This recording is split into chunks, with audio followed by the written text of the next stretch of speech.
हर हर महादेव सभी को। मैं चुनूँ मैं स्वागत करता हूँ अपनी पहली ब्लॉग में। और कल से स्टार्ट होगा हमारा 75 हार्ड चैलेंज। आज हम 5 बजे उठ गए, फिर थोड़ा फ्रेश हो गए, उसके बाद थोड़ा पढ़ाई कर लिए क्योंकि हमारी कॉलेज में एग्ज़ाम था आज। फिर पानी पी के फ्रेश हो गए और कॉलेज के लिए रेडी हो गए और थोड़ा खाना खा के डायरेक्ट कॉलेज पहुँच गए।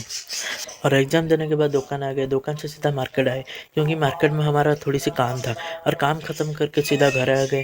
घर में हमारा छोटी सी चिल्ला को खाना दे दिए।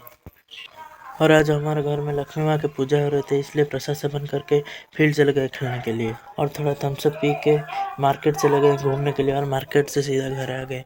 आज के लिए इतना ही, मिलते हैं नेक्स्ट वीडियो में।